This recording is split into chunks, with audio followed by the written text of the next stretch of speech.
Ooh. It's like a brisk, like 57 degrees today. It's pretty nippy.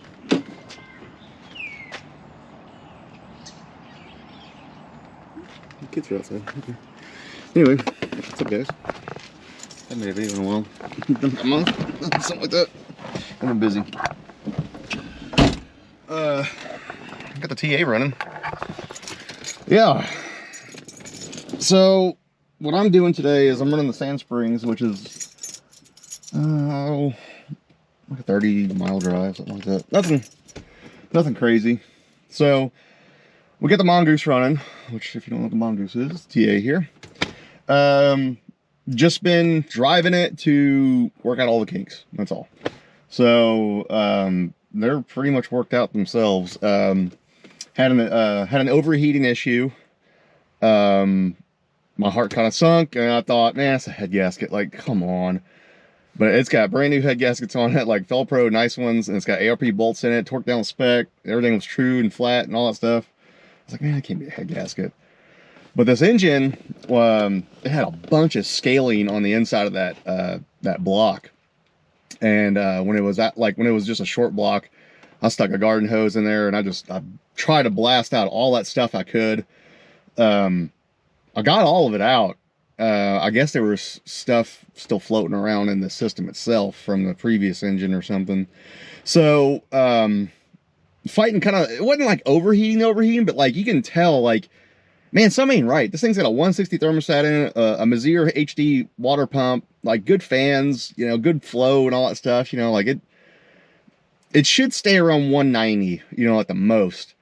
And it would, like, the more you drove it, the more it would creep up all the way to like 230. Like, it would just creep. It wouldn't go fast. It would just creep all the way up there. And it wasn't losing coolant either. Like, I couldn't figure it out.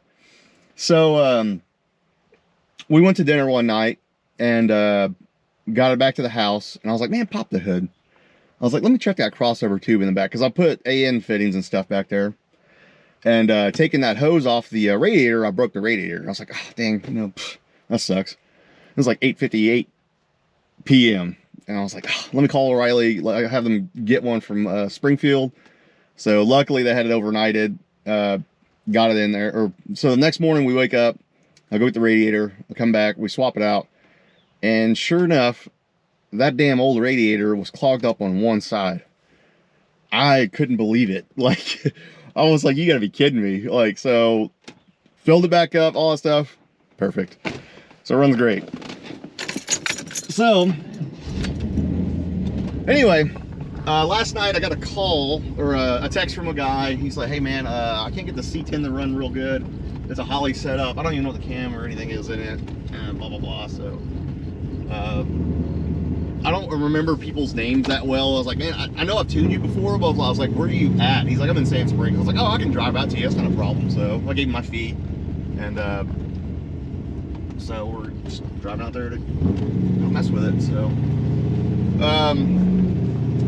one thing I wanted to talk about with cammed LT1s and stall converters, there's this huge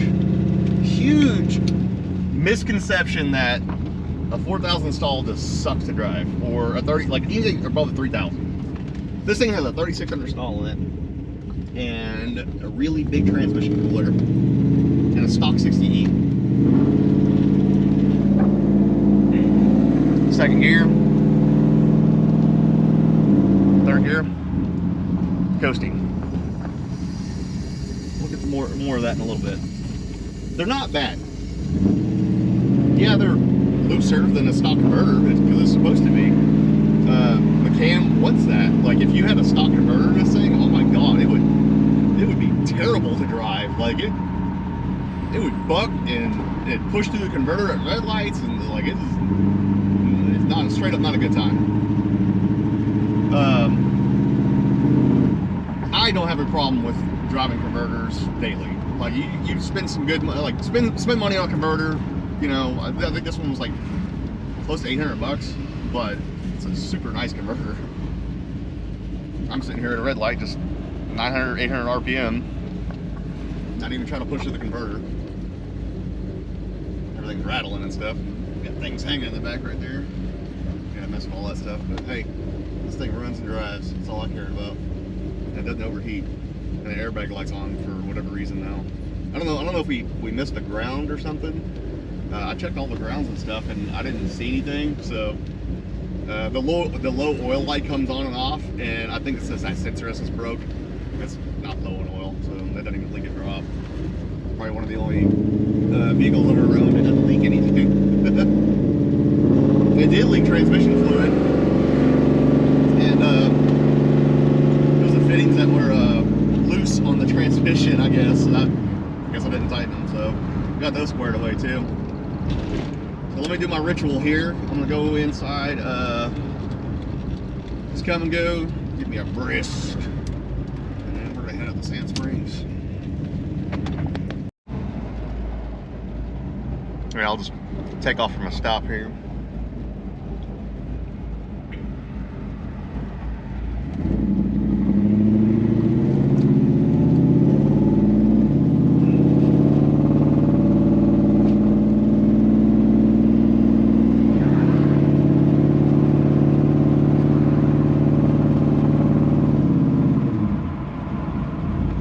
There's fourth gear.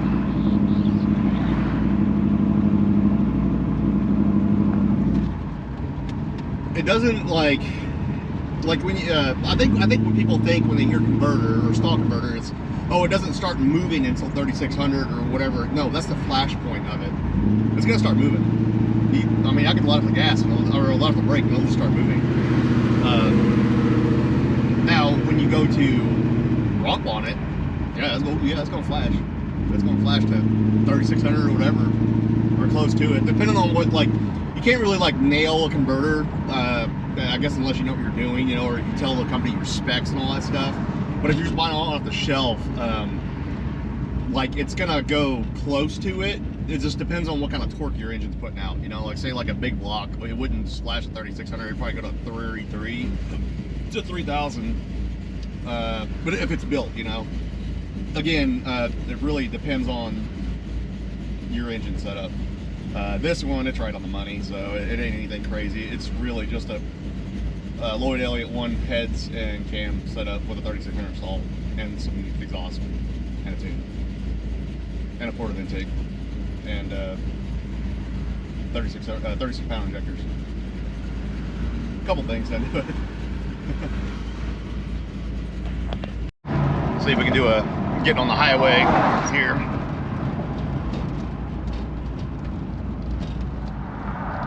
Now remember, this thing still has 323 gears in it. It doesn't even have a gear set really in it.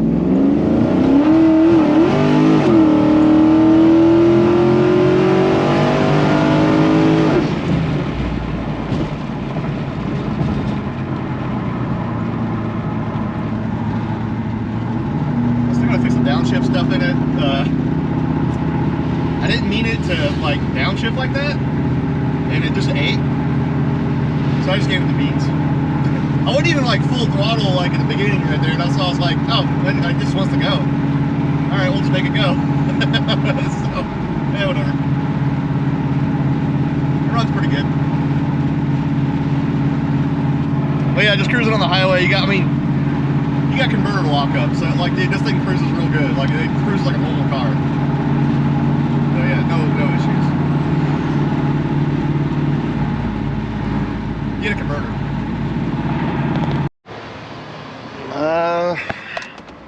I believe I'm at the right place. We got hot rods up front. Usually you're at the right place. All right, let me go in here and see what's up with this thing. All right, I just made it back home. I'm just adjusting the transmission settings from the previous little thing getting on the highway there. Then we'll go test it out again and see what it does, and I'll give you some more insight on daily driving this setup. I've been daily driving it now for, I don't know, 2-3 weeks now, and it's been good. Just like I said, a couple little issues, you know, things that you run across when you're just putting the car together, and it's just you and your son. So things happen, you know. Okay, so the first thing that actually happened with this was when I put this engine in, I started it up and it started knocking.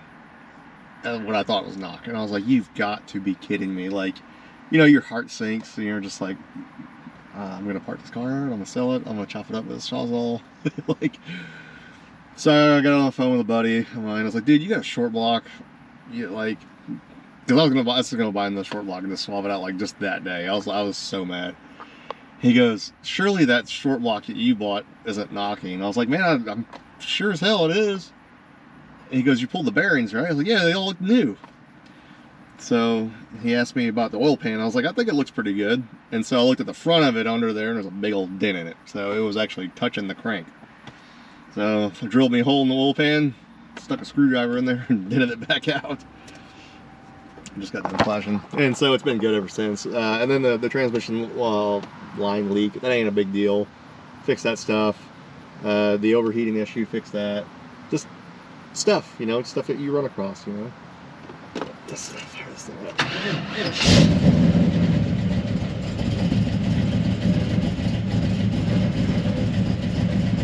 Hey, let's go take a first spin.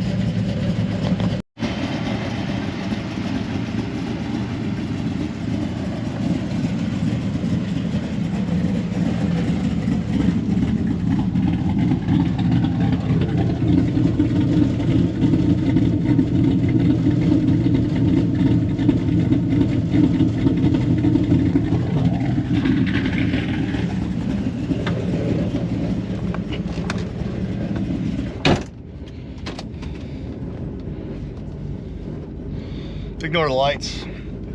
Got a traction light, which I took off the traction device. I wanted a simple throttle cable. Low oil light, it's just a sensor. Airbag light, I have no clue why. So this is just driving around. Just pull out of the driveway.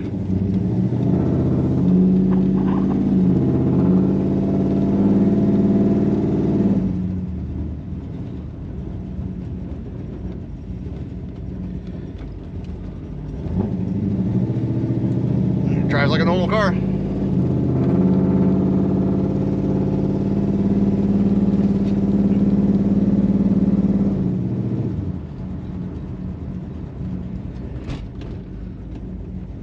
So no, it doesn't need to go to 3,600 RPM before it even starts moving. It'll start moving. I got my foot off the brake right now. It's moving right now, and I'm on a slight incline too. So I'd say what, 1,500 maybe, 1,300, somewhere around there. Yeah, it starts like really moving. So.